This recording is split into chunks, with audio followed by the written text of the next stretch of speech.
Iran की सरकार के एक करीबी अधिकारी ने कहा है कि देश बारूद के ढेर पर बैठा है और आगे आर्थिक तनाव की वजह से इसमें आग लग सकती है। इस साल जनवरी महीने में ईरान के सांख्यिकी केंद्र की रिपोर्ट से पता चलता है कि देश में 1/3 से ज्यादा सामानों की कीमत 40% से ज्यादा बढ़ चुकी है। देश की सरकारी मीडिया की रिपोर्ट से पता चलता है कि पिछले साल की तुलना में देश में चावल की कीमत में 200% का इजाफा हो चुका है। इसके अलावा आवास की कीमतों के साथ साथ दैनिक इस्तेमाल की चीजों के दाम भी काफी ज्यादा बढ़ चुके हैं। राजधानी तेहरान में महंगाई 60% से ज्यादा बढ़ी है और ईरान की करेंसी अब गर्त में जा चुकी है। गौरतलब है कि अमेरिका ने 2018 में प्रतिबंध लगाया था और उसके बाद से डॉलर के मुकाबले ईरान की करेंसी 90% से ज्यादा अपना वैल्यू खो चुकी है। हालांकि आधिकारिक तौर पर सरकार ने देश में 40% मुद्रास्फीति बताई है, लेकिन एक्सपर्ट्स का मानना है कि असली महंगाई की स्थिति इससे कहीं ज्यादा है। देश में गरीबी दर 50% को पार कर चुका है। पिछले हफ्ते ईरान के जोम्हुरी-ए-इस्लामी अखबार ने इस्फहान के रहने वाले 42 साल के शिक्षक अलीरेजा यूसुफी के हवाले से कहा था कि स्थिति हर दिन खराब होती जा रही है। अर्थव्यवस्था चौपट है तो औरतों के खिलाफ सरकार का जुल्म लगातार बढ़ता जा रहा है। जनवरी में जारी ईरान मानवाधिकार एनजीओ की एक रिपोर्ट में कहा गया कि पिछले साल इस्लामिक रिपब्लिक ने 17 वर्षों में महिलाओं को फांसी दिए जाने की अपनी सबसे ज्यादा संख्या देखी है। पिछले साल ईरान में 31 महिलाओं को फांसी की सजा दी गई। इन महिलाओं में अपने अधिकारों के लिए प्रदर्शन करने वाली महिलाएं भी शामिल हैं। सबसे क्रूरता ये है कि जिन महिलाओं को फांसी दी गई उनमें से कुछ की उम्र 18 साल से कम है। रिपोर्ट में कहा गया है कि फांसी की सजा पाने वाली 70% महिलाओं के ऊपर अपने पति की हत्या का इल्जाम था। इन महिलाओं ने घरेलू क्रूरता से तंग आकर अपने पति की हत्या कर दी थी। इनमें से ज्यादातर की उम्र 18 साल से कम थी।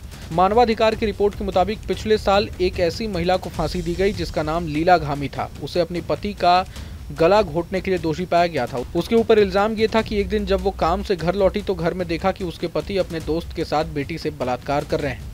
घरेलू मुद्दों को भटकाने के लिए सरकार विदेशों से उलझती है, लेकिन पिछले साल ईरानी सरकार को विदेशी मोर्चों पर भी बड़े झटके लगे हैं। इजराइल ने लेबनान में ईरान के प्रॉक्सी हिजबुल्लाह की टॉप लीडरशिप का सफाया कर दिया। वहीं सीरिया में बशर अल असद की सरकार का भी पतन हो गया।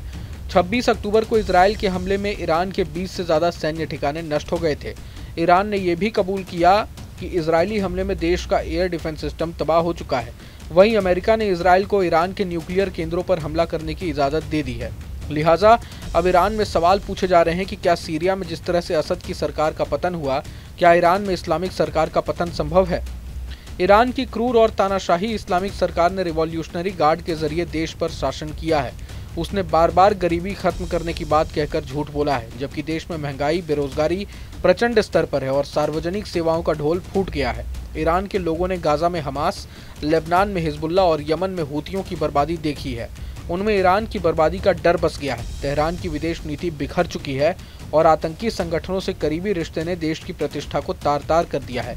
लिहाजा अयातुल्लाह शासन की नींव डगमगाने लगी है। उसके ऊपर अमेरिका से समझौता करने का दबाव है, लेकिन नागरिकों के बीच तलवार लहराने की आदत की वजह से उसने समझौते की बात खारिज कर दी है। देश का कट्टरपंथी शासन बेलगाम हो चुका है, जबकि जनता अपना अधिकार मांगने के लिए सड़कों पर है।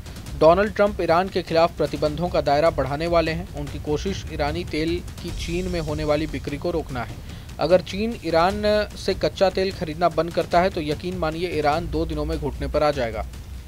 ट्रंप का प्रतिबंध अगर कामयाब होता है तो देश की जनता का गुस्सा उबल सकता है। पिछले महीने ही ईरान की सरकारी मीडिया ने कहा कि पिछले साल देश भर में कम से कम 216 प्रदर्शन हुए हैं, जिनमें रिटायर्ड अधिकारी, मजदूर, मेडिकल स्टाफ, छात्र और कारोबारी शामिल थे। प्रदर्शनों को कुचलने के लिए सरकार ने सख्ती बरती है और सेंसरशिप लागू किए हैं। लिहाजा कट्टरपंथी शासन के खिलाफ देश में आक्रोश पैदा हो गया है। दूसरी तरफ प्रॉक्सी संगठनों को पालने, असद शासन को बचाने में ईरान ने करोड़ों डॉलर खर्च कर दिए हैं। ईरान का ये निवेश जल चुका है। बहरहाल पूरे मसले को लेकर आप क्या कुछ सोचते हैं, हमें कमेंट बॉक्स में जरूर बताएं। अगर आपको ये वीडियो पसंद आए तो लाइक करें और चैनल को सब्सक्राइब करें। वहीं तमाम बड़ी खबरों के लिए देखते रहें न्यूज नेशन। न्यूज नेशन अब व्हाट्सएप पर खबरों के ताजा अपडेट के लिए न्यूज नेशन के इस QR कोड को स्कैन करें।